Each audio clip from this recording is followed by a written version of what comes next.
we're rolling whenever you want. Okay. I think it's close enough to 6 o'clock. We'll call the meeting to order. I wanted to say thank you to the general store for providing the refreshments and everything for the social hour beforehand. Hopefully everyone got a chance to try something. I thought it would be helpful just to go across the committee and introduce ourselves, just because I know there's some people that are regulars here and some people that may not know who we all are. So I'm going to start over here with you, Carol. Carol Sherman. Fred Stafford, I'm the secretary and head of the communications group. This is just for the camera. Oh. So you have to speak up. Checked out. All right, Fred Stafford, I'm the secretary and also head of the communications group. Signal flags next week. I'm Pam Sikansky. I'm the chairman of the committee at right this point. I'm Paul Hayes, and a retired lawyer as of 1 week ago. Congratulations. Hi, I'm Barry Engel. I'm vice chairman. Paul Hogan. John Dykstra, select board rep. I'm Chas Kettle. I'm a new member. It's my first meeting. Welcome, you. Chaz. Thank you. Great. So I think the first thing on the agenda is the approval of the minutes. I think they were sent out ahead of time. Does anybody have any comments or suggestions? Or is there a motion to approve the minutes as distributed? So moved. Okay, second. Paul. Great. Okay. All in favor? Great. Okay, the next item on the agenda is comments from the public on issues that are not on the agenda, and just have people raise their hands. I think we'll give people time to talk about anything else that's not on the agenda. I have one. Okay. Holes on the beach. Use the mic. Yep. Oh, yeah. Sorry about that. Checked out. The holes on the beach. I know, there are rules, I guess, about filling them in and all, but this year, I think more than I've ever noticed before, we have what are pretty damn close to World War I trenches in some of the areas of the beach, and it's really dangerous in the evening if you're walking. And I don't have a solution to it. I just wanted to kind of throw it out there and see if other people have noticed this, or am I the only one that is picking on something that's not an issue? And I don't know how we really resolve it. The last thing we need is another sign, and I don't know if that would do any good anyway, but it's just a ridiculous problem. It's not like people are digging them at low tide when the water will come in and wash them away and fill them in. That's fine, but they're digging them up in the dry sand, and people are taking big shovels with them, and it's not little kids doing it, it's adults. So I don't know if anybody has any suggestions, thoughts. I'd certainly love to hear them. Yeah, I mean, I've seen the safety patrol engage people. I've even seen them filling in. So I think the best thing is to, as the safety patrol are walking and saying hi to people, to just mention when you finish, Yes. please. Enjoy your hole, but replace the sand. Yeah. Yeah. Do we So- know if they do that? No? Well, Are they supposed to? We can, Pam can Yeah, let's ask. request Okay. that as a reminder. It's the end of the season, obviously, but Yeah, but it should be on the training, It's worth and it. it should. Yep. Okay. Yep. I will do Okay. that. It's a really good thought. Any other fine. comments from the audience on things on the agenda? Do we have a mic for the audience, or use one of ours? Well, I We- can speak up. Okay. We'll Thank repeat you. the question. My name is Bill Luther, and I live on Norwood Lane. I was wondering if you all could put together a presentation for an upcoming meeting on FEMA 101. Where we are, where we're going, is it final, is it not final, what are the impacts on property owners, and what people should be either doing or thinking about doing as a result of FEMA. Yeah. No. John, do you have any color from the selectmen? As you know, you're speaking to the flood maps. Is that what you're speaking to? The new flood mapping? Yeah, exactly. Yeah, the zones. And I believe that is still under review. I don't believe we have the finals in yet, but I will check on that. Certainly before we have the finals, it would be premature. But after that, we could take a look at what it means for the beach. So it's your understanding those regulations are not finalized? That is my understanding, but my understanding is just that, and it may not be correct. But I'll check for it. And we've had Werner, our town planner, he came 4 or 5 years ago when it was just starting, so we could certainly, it might have been 6 years ago now, but we could certainly invite him back. The other comment I had was on political signs on residential property.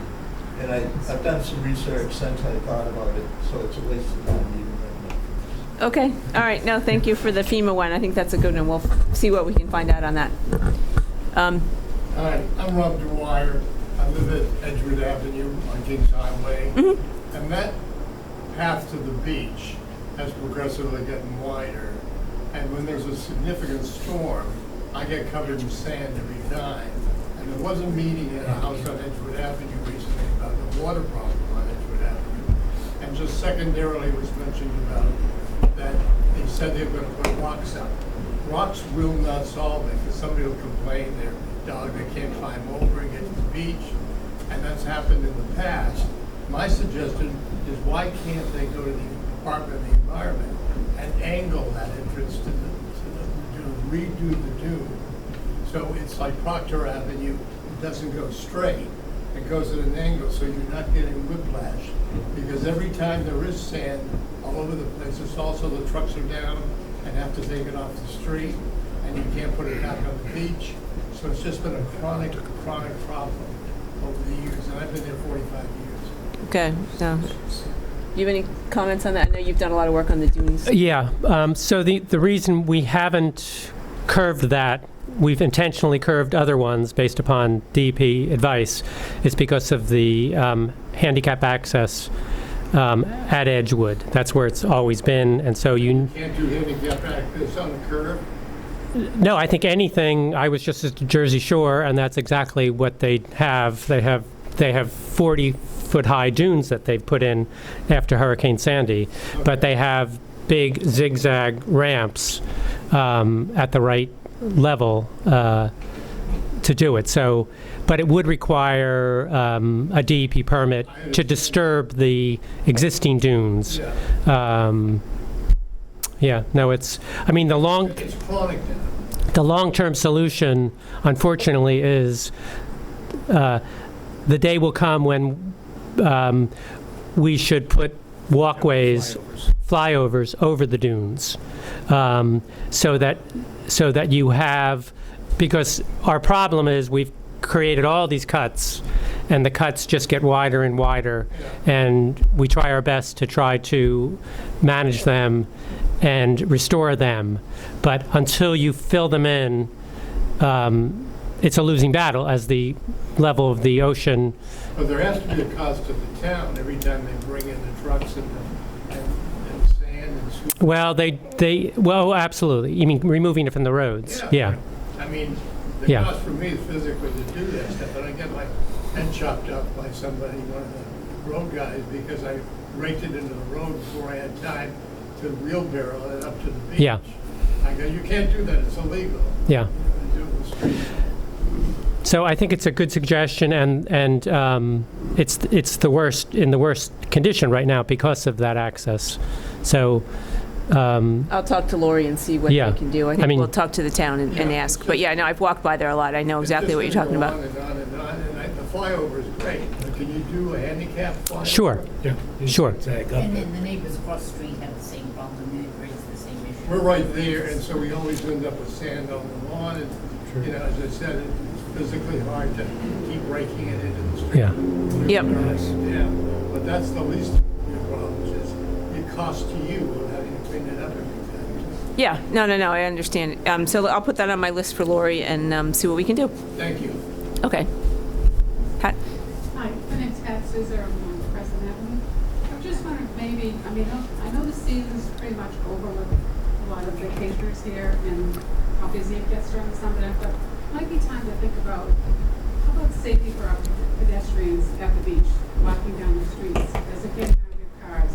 I just happen to notice, I see more and more, you know, the car doors opening, people getting out, kids are walking, they don't go over the sidewalks, they walk straight down the street. I hate to see some little kid get hit, or somebody, they don't, you know, they can't walk on the right side of the cars because they're up against the wall. And then, even down the sidewalks, I notice, as I walk them a lot, a lot of the bushes from homes take up half the sidewalks. They're through their fences, so you don't have a full sidewalk sometimes even. So I don't know if we might want to think about how we can just make it safer for people as they're walking. You got the bikers, all the bikes are going down the streets, you got all the cars coming down, but just getting, how can we make it safe for those people who are coming and parking their cars and they just automatically don't cross the street to go to the sidewalk. They just walk down the street. And they probably don't look to see if somebody's You coming know, I don't know along. if we can, I don't know what the solution is, but I just think, I would hate someone to get hurt. Yeah. So just, I don't know if you want to go and look at it and think about it. I'd help with it. Okay. All right. Yeah, we can put that on the work over the winter project. I think that's a good one. Did you have something else over here? Okay, great. Okay, so now we're going to move on to committee reports, and we'll start with natural resources. And I think we have Aaron in the back. You're going to give a little Plover update for the year. Thank you. You want to come up? Why don't you take my seat so you can use the mic?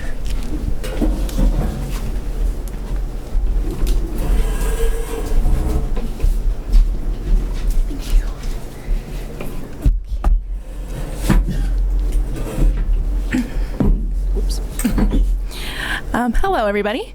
My name is Erin. I am the Shorebird Volunteer Coordinator for Goose Rocks Beach, and I am here to go over the final report for the plovers for the state of Maine and this season.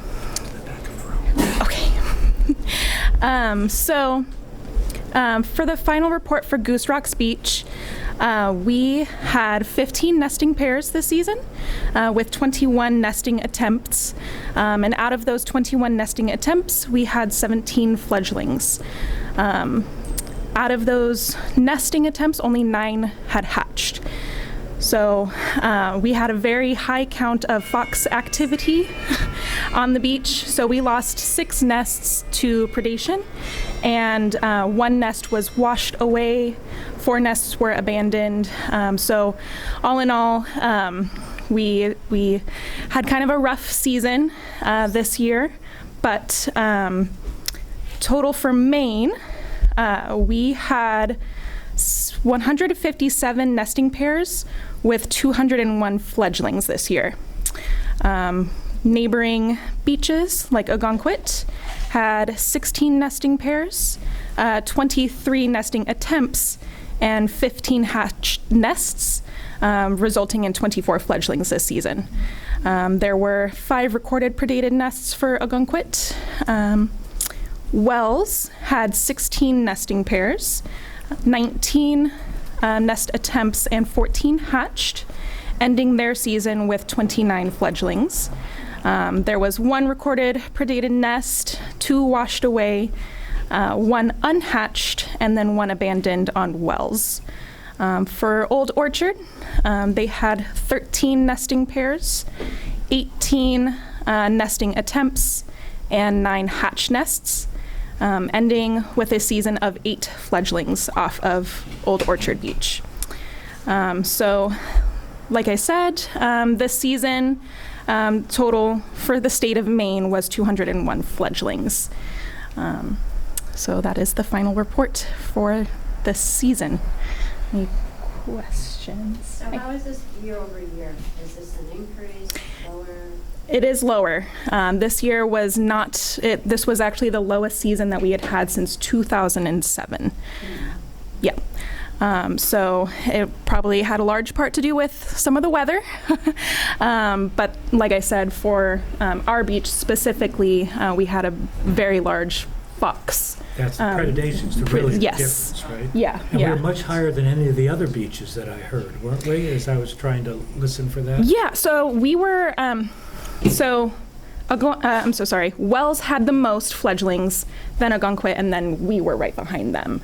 So we had 17 fledglings off of our beach. How many predations did we have? Oh, I'm so sorry. Yeah. We had 6, yes. Ours was the highest for predation. Yeah, those are nests, those are fledglings. That's 6 times 3 to the nest, that's 18 birds done. Yep. That's something to keep in mind. We've really got to look at our predation problem. Are the other towns doing something different to protect some of these nests?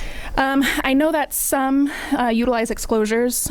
We had 3 exclosures. Unfortunately, all 3 of those, none of them hatched. Okay. I know that we had fox tracks go right through those exclosures. Okay. So, yeah, I know that electric fencing has been talked about before. I don't know where we landed with that, but Are those other towns using that? Do you know? I'm not entirely sure. Okay. I don't want to say for sure Yeah, that they okay. are, but yeah. Yep. Electric fence, it's just kind of a high voltage but low current reminder to Right. the nose to stay away. Right, yeah. It doesn't hurt the fox. Nope, it does not. Doesn't hurt a child if they touched it. They does won't not. touch it again. No. Fox might again, but they Yeah, yeah. Nope. It is just a little reminder, like you said. Yeah. So, Okay. yep. Great. Any other questions about the plovers? What was sort of interesting, I'm just going to add a little bit, is we did murder at the east end of the beach, then we did at the west end of the beach. And the west end of the beach has always been, it's actually where the plovers should be, but it's also the natural end of the beach also. That's where we have the skunks and the foxes, and so it's unfortunate, but, you know, we'll see, send the foxes somewhere else next year. Yep. Okay, great. Thank you so much for your report and all your hard work. Thank you. You want to Thank talk you. about getting volunteers? Please come back next year. Yes, yeah. Yes, next year, I did get a little bit late start this season. I started pretty much halfway through the season. So my volunteers obviously followed suit. We got a very late start. So hopefully next season, I will be here in April as opposed to July. So, yep. Thank you. Thank you very much. Is there anything else from natural resources? Just that the grasses we did do at 2 entrances worked well because we had all this rain. So we didn't have to water much. And I think we'll probably, you can plant spring or fall. They say fall is better because you don't get hot days to, ruin the plants, but then you have the ocean rushing right in. Yeah. So I'm always leery about doing it in the fall before the roots have, been very established. So I think what we will do is we did request money, which we didn't spend, to use that in the spring and, see what the conditions are and get permits to do it next spring. Okay. So we'll put that in motion. We were a little late this year. Okay. We'll do that That's good. now. Awesome. Thank you. Question? Hey, Paul. Yeah. List the plan, if any, for Jeffrey's Well entrance. In what respect? Well, it really got widened a lot from the winter. It's the emergency entrance. So we are. We didn't do anything there this year. We could do something there, but it still has to stay like 16 feet wide in order for the trucks to get through. So it's a challenge. But in terms of like when you're walking down, so maybe next year, because it did get eroded from, outside a little bit. Right. Into the ocean front. Right. So it can maybe get on the plan for next year. Absolutely. Thank you. Perfect. Thank you. Okay, communications? Nothing new. Okay. Public safety. Pam, the only thing I'm going to add since the last meeting is we have requested from Chief Sanford to do again the speed reporting, the measuring of the speed along the 4 major points, the Dyke Road, New Bedford Road, Wildwood, and the west end of Kings Highway. And subject to his having the proper men and et cetera, they'll hopefully get those done. It'll be a good benchmark compared to how we did last year, and just see if some of the other measures we've undertaken actually help. Yeah, okay, perfect. That's great. Kate? Quick question. When you talked about speeding and the issues of trying to slow people down, and there's been an burgeoning number of signs, which I think are the no need to speed signs. Were they somehow from the town, or Yes. was this just something, oh, great, because I felt good, people are, they were coming through in the back part, Yeah. faster than they. I believe there's still more at Town Hall, so stop by and pick them up. Yep. Okay. Yep. I think a lot of people didn't really know where to get them, and I think at Good least point. it makes people thinks. Yeah. Maybe it doesn't solve the problem with some people, but I think it's a good idea. Yeah, definitely. I think the yellow lines that were put on the west end and that the town did, and also the solar speeding sign have been very effective. Yep. Thank you, town. It does seem as if it's just visually, and I'm interested in seeing what the measurements tell us, but it does seem to be better. Yeah. Also, the landscapers parking in private driveways versus They work. always on the street. Yep. Not all of them, but most of them. Most of them. There have been improvements, but Yes, let's see there what the actual data tells us. Yeah, okay, no, that'll be good to have. Does anybody know why the speed sign has gone from Dyke Road? Was that always the plan Yeah, to they rotate. move them around? Yes, Okay. they rotate different locations. We have far more locations than we have signs. I figured they were just waiting for the next shipment to come in. Mhm. Okay, great. Okay, super. So I think we can move on to old business and two of the items that were on the agenda from last month, one being the trash. And I talked to John, and I know the town is in the midst of transitioning to the robotic pickup. I don't know the right terminology, but Yeah. you're gonna have a recycling and a regular can, and the robots are gonna pick it up. And part of that conversation is gonna include what we do at the beach in terms of how that's gonna be handled. And it seems like that's out to bid, so we're sort of on hold on that. Is that a fair assessment? Exactly. It's out to bid. We anticipate by fall, we'll have those in hand, and then we'll be making decisions, not just the beach, but also downtown, wherever we have what they call the barrels.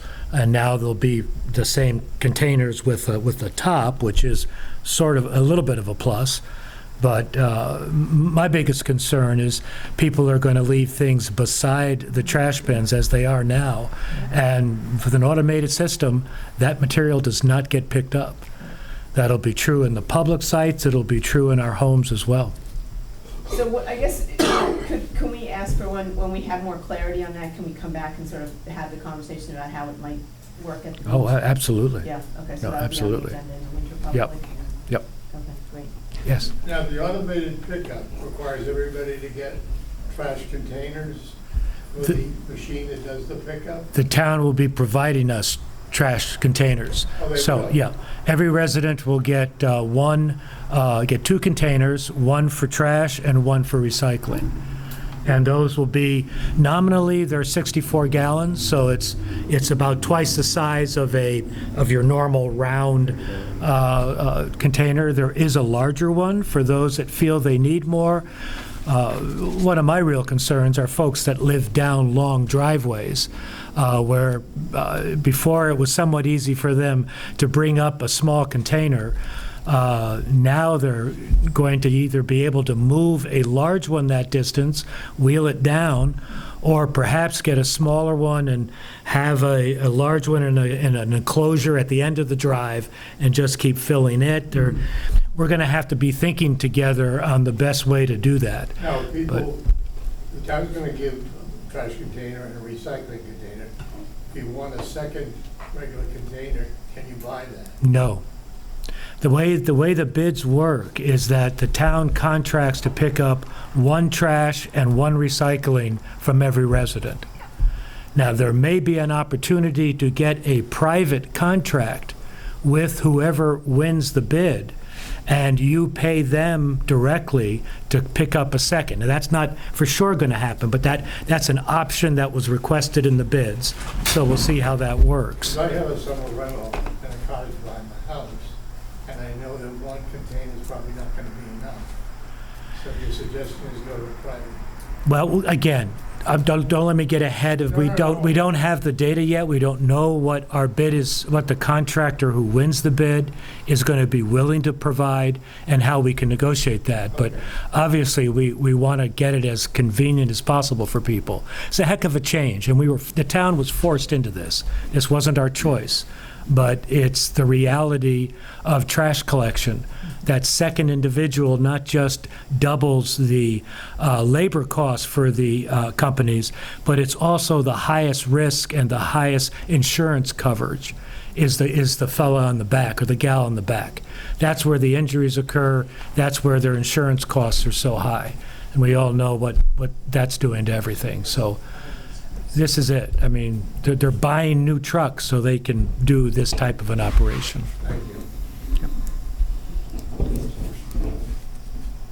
Okay, John, I'm going to let you talk about the other old business item in terms of the tides. on the beach. Yeah, there's good news and bad news. The good news is there is action occurring. The bad news is I really can't say much about it.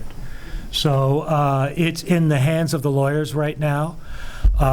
It is a complex issue. It's not just the beach ordinance. It also deals with zoning and other complicated issues. So it's a complex issue, and the town is working to try to not have to go to expensive litigation. But if we need to, we will.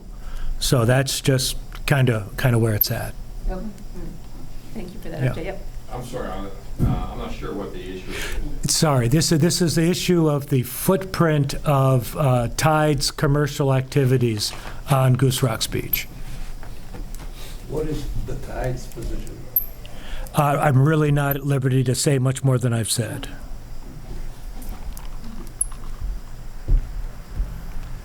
Okay. The next agenda item is new business. What everybody has in terms of new business that they want to bring up. Anybody? Nothing. Good? Nope. Okay. Excellent. So I think the final thing that we have before we move on to the climate conversation is just the future meeting schedule. And I know, just to kind of give some background, when we move back to the fire station on North Street, we're kind of boxed in terms of how they can do hybrid meetings. So the third Monday is the beach advisory slot.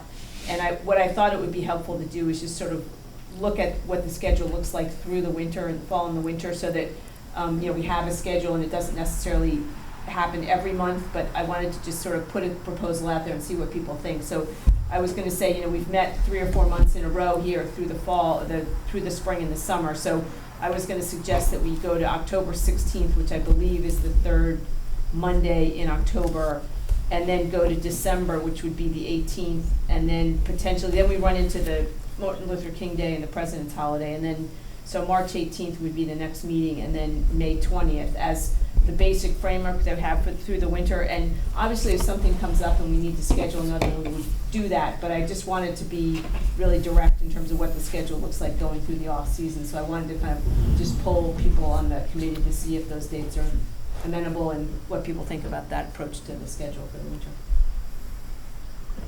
Works for me. I might suggest penciling in April, just as spring, as things are gearing up. There might be a need for a third. I know you said anytime we could call it, but if we just pencil in on our calendars that April 3rd Monday. That's a holiday. It's Patriots Day. So Of course maybe we it could is, ask yeah. if we could potentially do the fourth Monday. I know sometimes we've been able to move that, but I'll ask. Let's see if we could, if we could. So we'd pencil. add the April, whatever. Just because things are starting to gear up and there might be a need for the meeting, maybe not. No, Yeah. that sounds good. I just don't want to have a situation where we cancel them. I think I'd rather have it I agree. once people are on top of. So I agree. I will check on that and circle back to the broader committee. So I think that's the end of the formal agenda. I think we're going to transition to the climate conversation at this point. John, are you? Great. I need to leave because I guess, but Sure. I move we adjourn. okay. Second? Second. Okay. All those in favor? Aye. Okay. So we're adjourned, and then we can move on to climate conversation. Great. Great. I've got some handouts I'll just send around. These are the depressing sheets. Figuring out the trash is going to be. It's going to be a mess. I saw somebody left Yeah. trash goes, somebody left a tent. Yeah. Everything was 5 feet long outside. Yeah. You're going to have to set down rules, and people are going to have to pay. Otherwise, you're going to, I'm sorry, I'm the bad guy. So I felt about leaving stuff on the beach. I mean, The way to turn off this front door. and I'll be it. I really don't care anymore. Yeah. Goodbye. Okay. Good to see you. Yep. Good to see you too. There's still some pastries and drinks in the back if anybody wants them. There's something to drink. Which side's the bourbon on? Bring it around. Good. Okay. We're going to go sit in that watch, right? So what I'd like to do is just to have, are we going to be okay on the slides? or- Well, I had it all set, and then all of a sudden it just shut itself off, so there you go. All righty. Hold on, let me just, yep, there it is. John, what hat are you wearing now? I'm now wearing my Climate Action Planning Task Force. Thank you. So, last year, the Select Board put out a call for people who would want to join in a Climate Action Task Force. The town received funding from the Southern Maine Development Program. And that funding creates a cohort of towns. We're with Wells, and with Kittery, Kennebunk, and Kennebunkport. So it's our 3 towns together under this block of funding. And each of the towns are in the process of developing a climate action plan. And when you're ready, the next slide. And so just to give you a little bit of background, can we put that to a presentation mode? Or I can try. Basically, the concept is to create a plan for 2 things. One, to try to mitigate the source of carbon that is being produced within the Kennebunkport area. And the other is to prepare to increase our resiliency to what the effects of climate change might possibly be to the town. The next slide. So the role of the task force, and this is an important piece, is it is a community-led committee. What we have done is to develop a program where we have groups of residents that serve as our sounding board. They meet about every 3 months. We get together to present to them where we are. And one of the tasks in this early phase is to have meetings such as this, where we get together with folks, we get together with church groups, with Rotary, just trying to find areas where we have folks collected that we can hear from you all what your thoughts are in terms of your feelings to climate change, what it might mean for Kennebunkport, and what you feel we ought to be thinking about doing in response to those changes. The list of the members on the bottom as they sit today. Next slide. So these are some of the challenges. You have this handout as well that puts these down, but when we look at what has been occurring, certainly the extreme storms and precipitation. This year we've had an incredibly wet spring and early summer, as you know. Sea level rise, conservatively, we're looking at 1 to 2 feet by 2050, and possibly 3 to 4, possibly considerably more, but 3 to 4 feet by 2021. And you figure our tides now roughly average 9 feet in terms of height. So a low tide in 21 would be the mid tide that you have today. And a high tide would be 4 feet over what we see today. So clearly, some major impacts to be created by that. Our increasing temperatures, this summer we've dodged a bullet, but the average temperatures are expected to have multiple days over 90 degrees compared to what we've had in the past. The next slide is a set of 3. Maine, our Bay of Maine is heating faster than any other area its size, up in the 99% of all the world's ocean in terms of acidification, the pH, which is dissolving the carbonate shells of many of the seafloor critters. There's a worry of drought. You know, that's the thing about climate change, is that you get the extremes. It's tough to talk about drought when we've had so much rain. But this year we have the rain, next year we may have the drought. And this is what goes back and forth. And there's also the concern about a lack of snowpack. And that affects us in terms of having a very dry winter, would then lead to drought conditions in the spring and the summer. And then there's also an untangible but an important one in terms of the effects on community, on the ability of the town to stay together in terms of addressing these issues, the changing tax base that will occur as we lose perhaps some of the higher priced properties on the coast. What does that mean to a tax base when we have climate refugees that will be coming out of our southern states because it's just too hot to survive there, not just in the summer, but even in the shoulder seasons. So an influx, possibly a higher population with a lower tax base. Next slide. This is just an interesting, this came out of a study that was done actually almost 3 years ago now, in terms of where, this is looking at the carbon mitigation side. Where does the CO2 come from in Kennebunkport? And the vast majority of it is associated with transportation. It's us cars. It's driving, it's the tourists coming in, the buses, people idling, commuting to work. That's the majority. Then residential, 32, commercial, 14, waste products, 3%. And if you look at the community-wide emissions, only 2% is from municipal. So the town can't solve it for us. It's not like we can do something with the town and all of a sudden our emissions go away.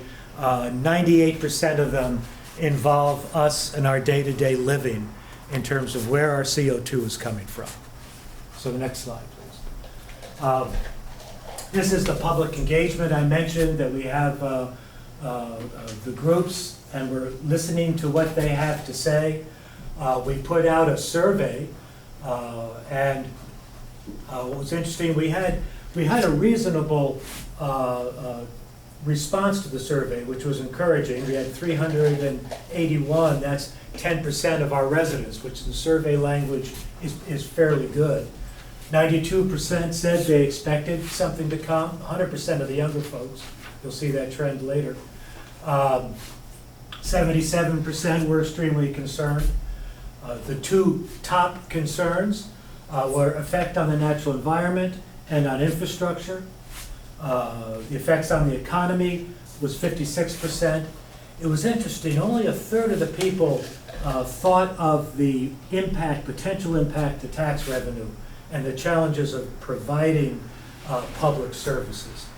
And with all these concern levels, the younger folks, they're more aware. I mean, you and I know 20, 50 years from now, this won't be our concern, but it certainly will be our children and our children's children. Next slide. So, the community sounding boards, there's 18 folks that are members. There's 2 different meetings in June. The next one's going to be in September. And these sessions, the ideas we gather from these sessions are what are being fed into those sounding boards. And then the final, to get us going, for me stop talking, the next slide, are the questions. So what I'm hoping we can do is just have a dialogue together around these 3 questions. And it doesn't have to be in this order. But what are your biggest concerns about climate change and its effect in Kennebunkport? And how do you think this could affect, and it's your organization operates, your community, if you have a business, your business, if you have rentals, your rental environment, and what do you believe is the biggest challenge in implementing climate action in Kennebunkport?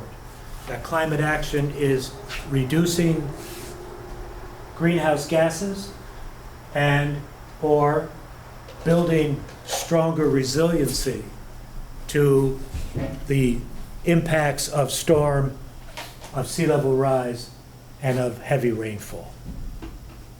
So they're the thoughts. What are your concerns? Are you concerned at all?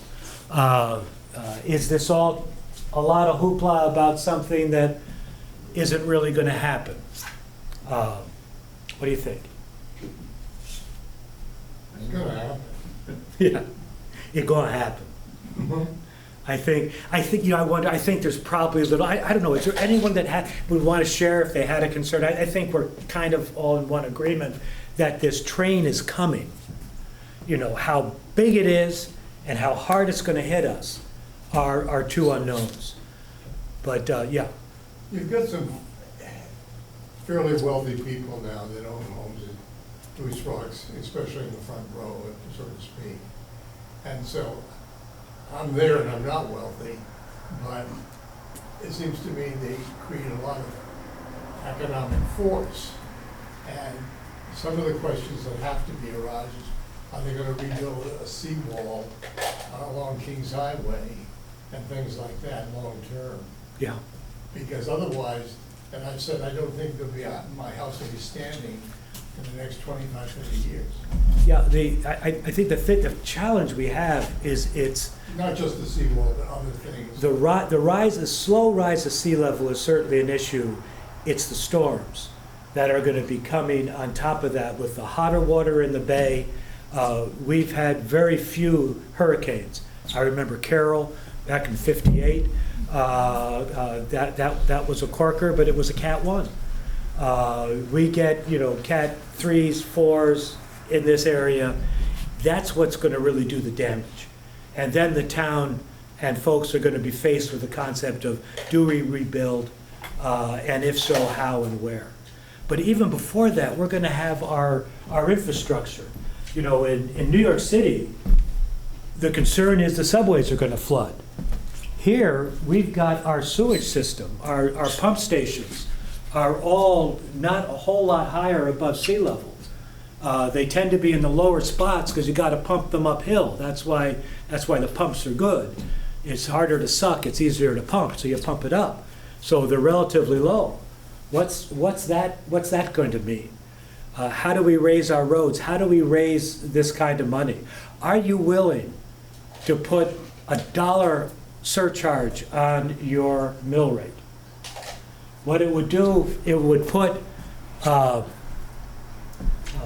basically for every $1,000 of valuation, you would put in $1. So if you have a $100,000 house, it would be $100. If you have a $500,000 evaluation, it's $500. $1 million, it's $1,000 a year. But is that something that you think you could tolerate so that the town could start to build the resources it's going to need to be able to react to the changing climate? I throw that out. I mean, I pick people on fixed income. That's a real tough issue. Can there be ways that we could help people on fixed income? Possibly. The state could have some ways, but yeah. John, I think the third question, what do you believe would be the biggest challenge in implementing climate action in Kennebunkport? In my mind, I think one of our biggest challenges is just going to be our demographics. We only have so many people who actually live here. Yeah.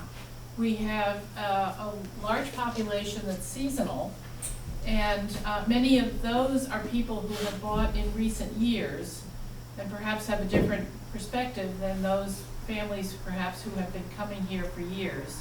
And I guess I see this even more at the beach. And then we have a large visitor, tourist, whatever you want to call it, population that contributes, as we talk about, one of the major sources of greenhouse gas emissions is, the cars, et cetera, the buses that are bringing tourists through here. I don't know what the answer to that is, but I feel like we have a slightly different problem in trying to find a solution when we have people who have very different levels of involvement in the community. Of course, their interest is still going to be fed by being able to be here and partake in it. Again, because these are... It's more transient. If you said, gee, I'm going to go to Goose Rocks Beach, I've read about it in, the New Yorker, let's go there this year. Their outlook on that and protecting the beach or the environment here is very different. Right.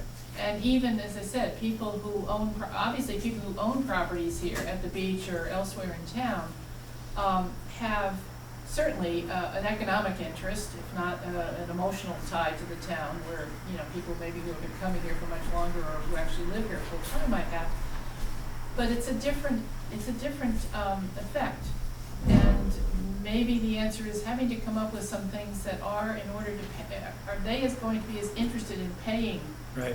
for these things as, you know, those of us, I mean, we're sitting up back here, you know, in the behind the community house area where there is no town sewer or anything like that. However, I've heard we could have some real problems with our wells. Yeah.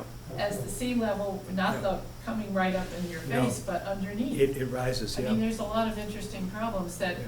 wouldn't even occur, had that never occurred to me years ago. Yeah. Probably wouldn't even occur to anybody who's just renting here or has a rental property here necessarily.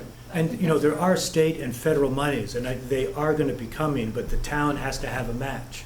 Yeah. So this is not something the town's going to do by itself, but you're going to have some skin in the game in order to be able to get those loans, yeah. Yeah, I was just going to say, the well water in this building, this very building, was lost, saltwater intrusion. Was it?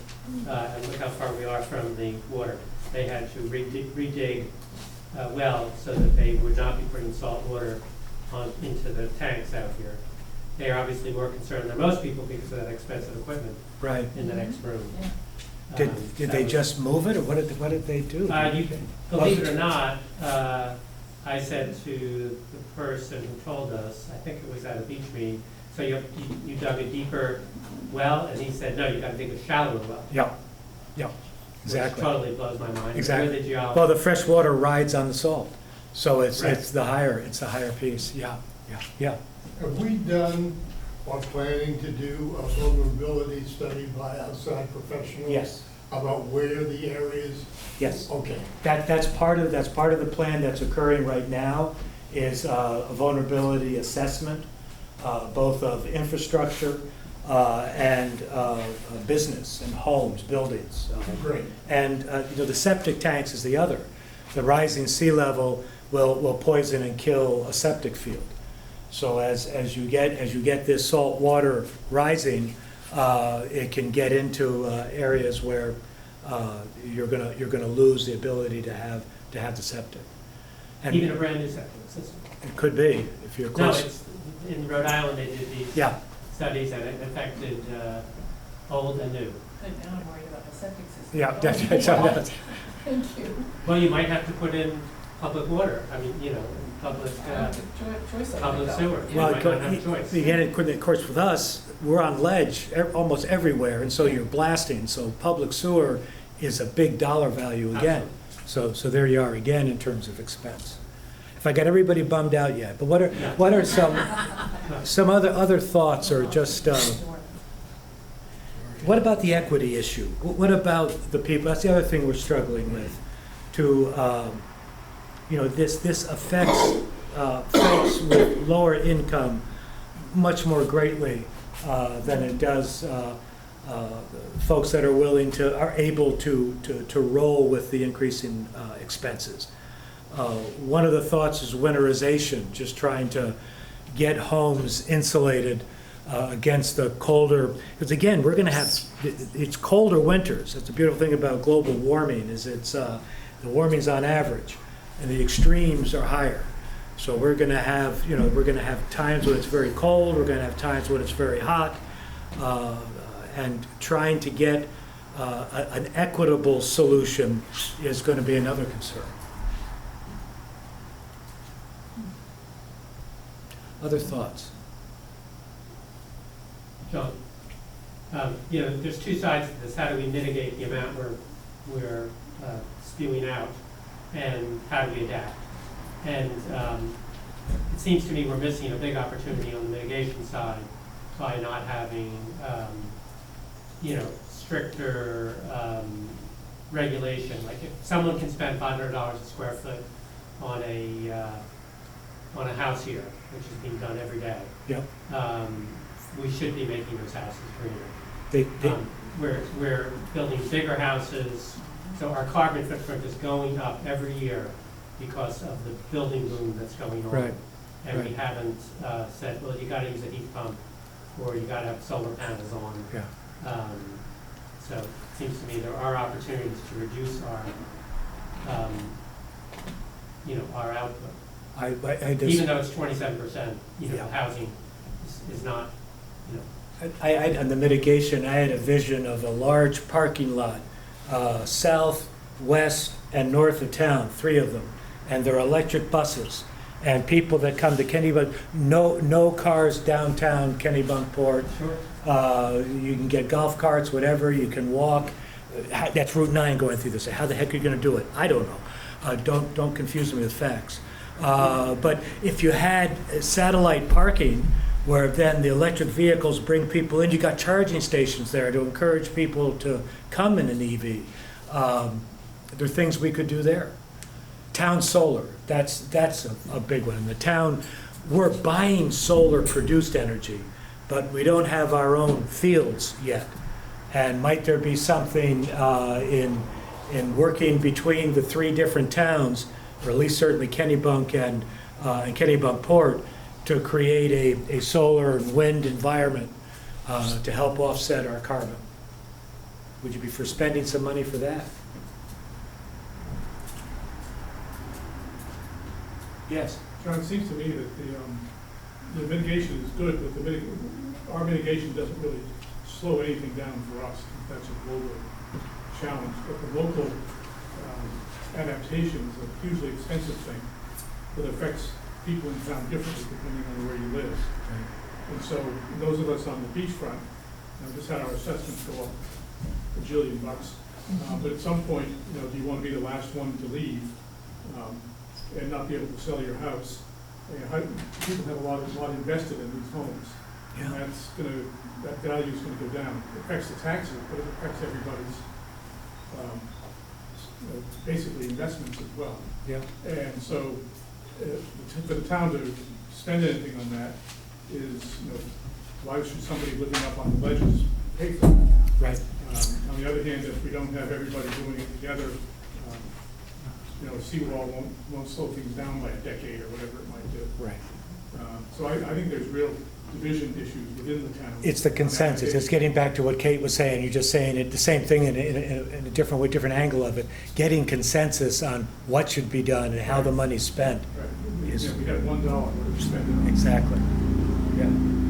You made a very good point about existing people that may not be able to afford this. And I'm at a town meeting maybe 15 years ago, and some issue came up, and the lady at the table said, she was a real estate person, and said she was advising clients, if you sell your home, don't think that you can afford to move back to Kennebunkport. My wife is looking at an article in some magazine recently that puts a hierarchy on places in the world like Portofino that are the most expensive places to go. And what comes out number 5? Kennebunkport. Kennebunkport. Number 1 was Nantucket. We were right after San Tropez. Right up there. So what happens is your environment, your culture changes. Yeah. And Americans are not very sympathetic to helping poor, distressed people. Yeah. And as much as you live under the illusion, it is a cruel society when it comes to that. Yeah. So I think it's very important to create some sort of structure to help people as these costs go up. Right. And I know there are some state programs that are being put in place to hopefully help communities do just that. Okay. Yeah. Yes. The 1.5 foot increase in sea level Yes. in 2050, Yeah.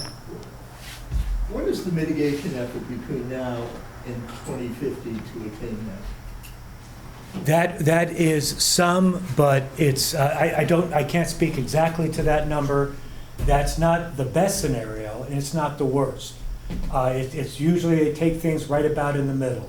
So if we cut our emissions by 30 to 40% in that time frame, that's the prediction.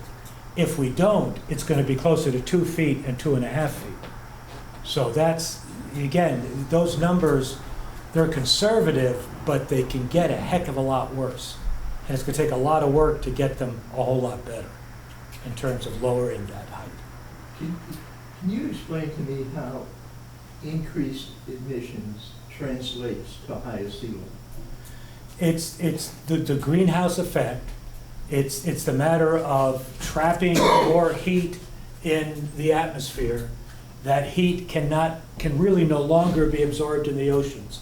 The oceans are getting close to maxed out. It was 101 degrees off the coast of Florida just a month ago.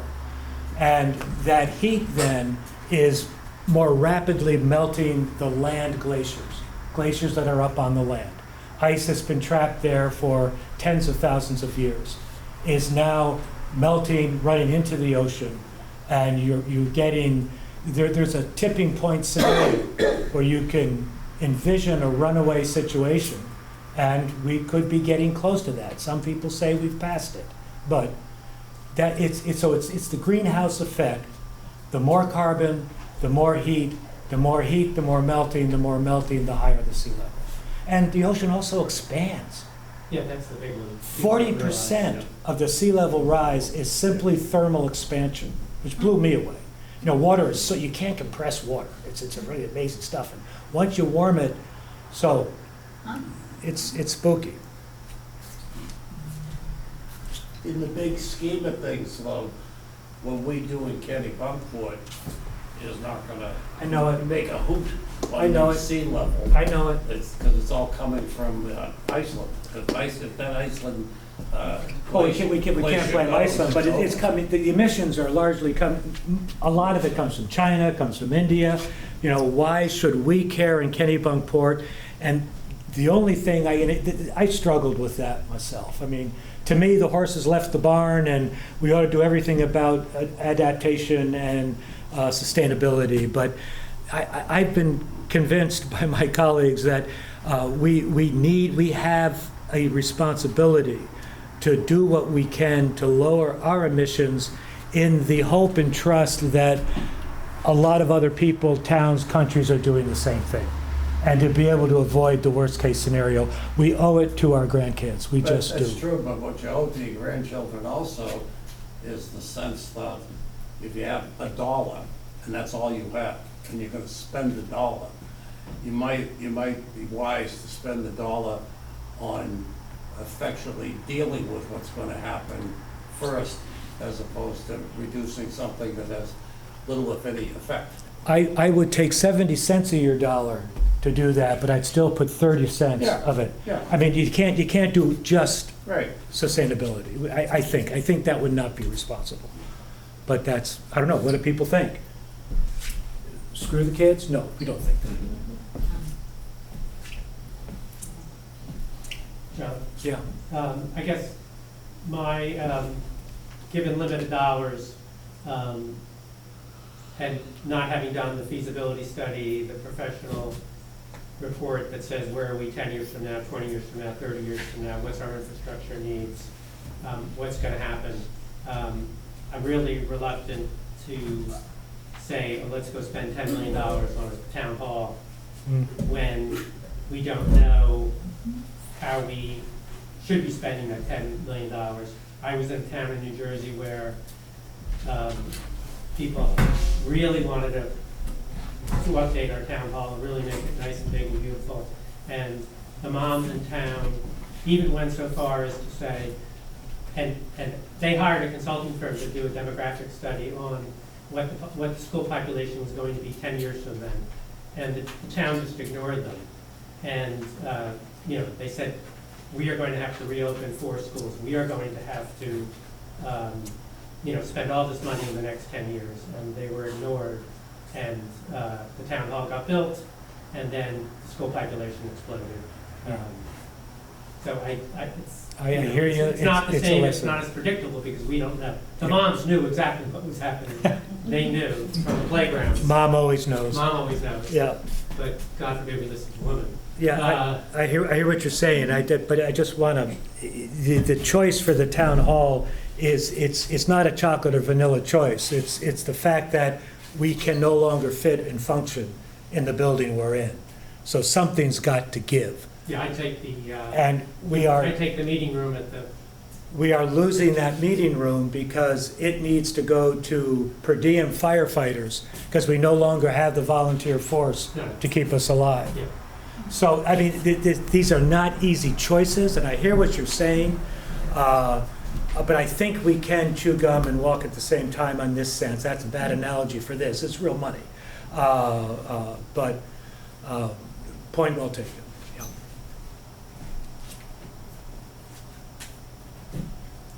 Other thoughts, You concerns? work for the town? I do. Well, I'm on the select board.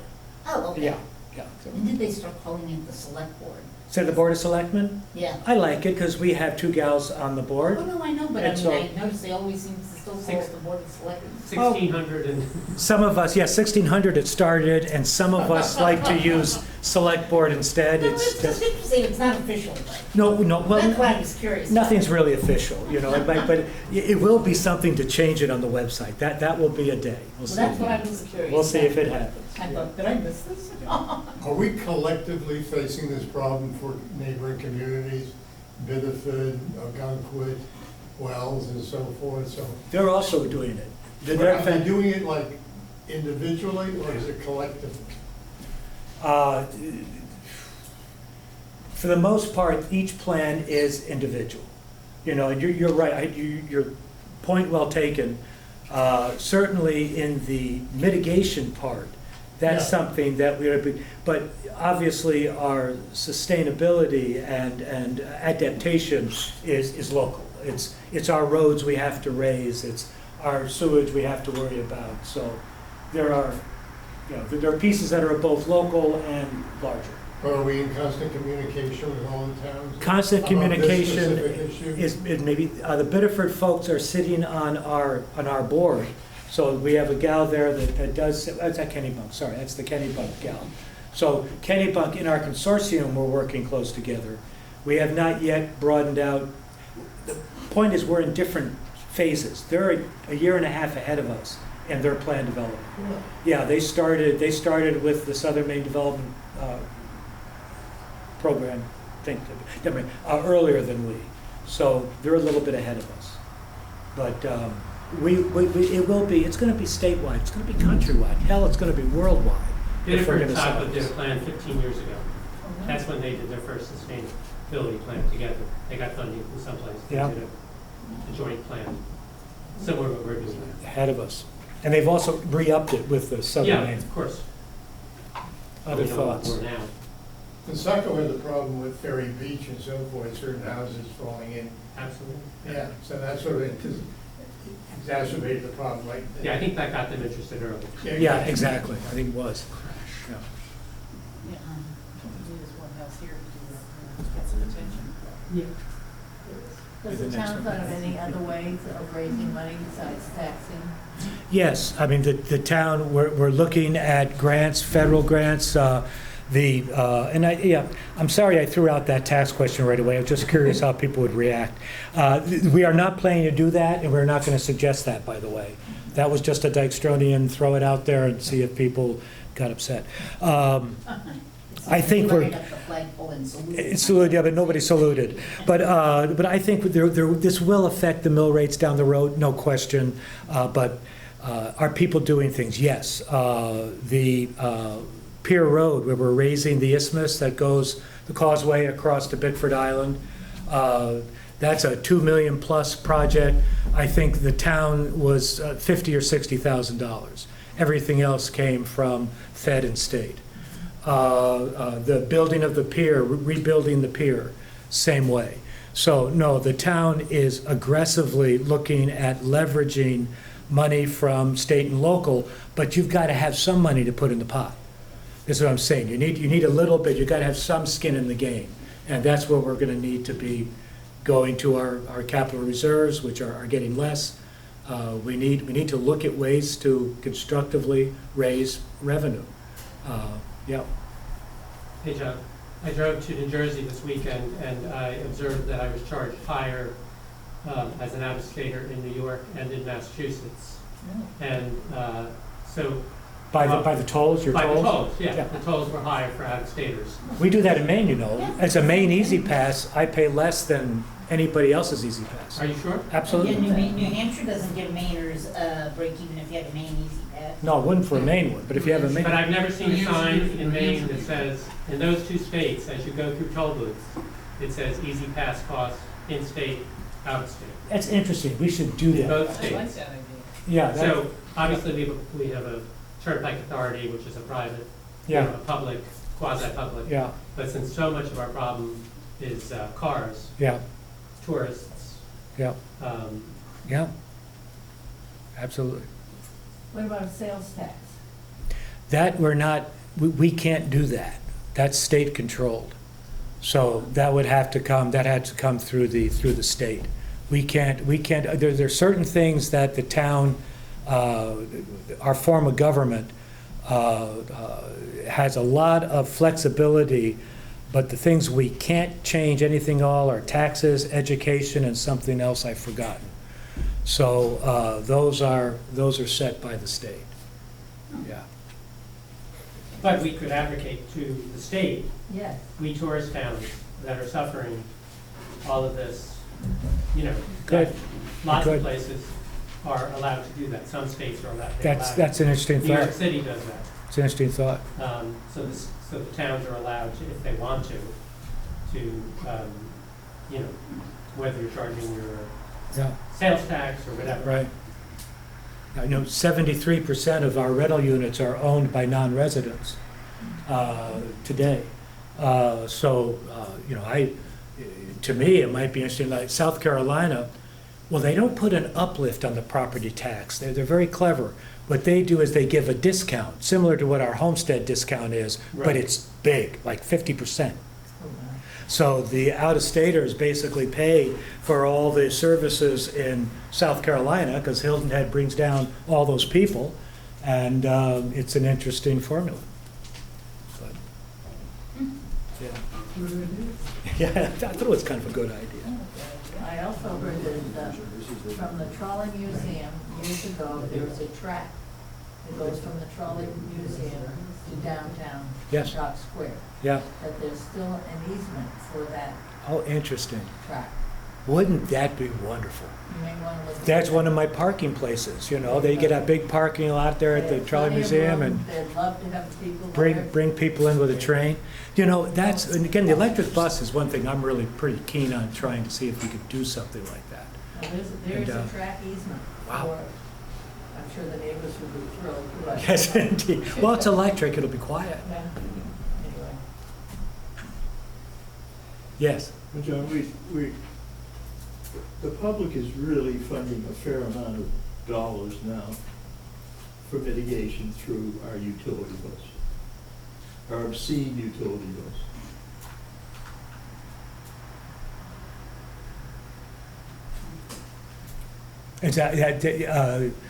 They are high.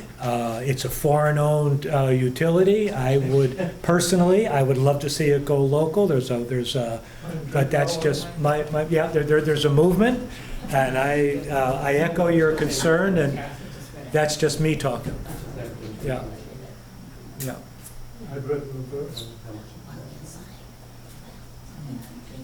Thanks, guys. This has been really useful. Thank you so much, and we've collected your comments. Thank you. Thank you.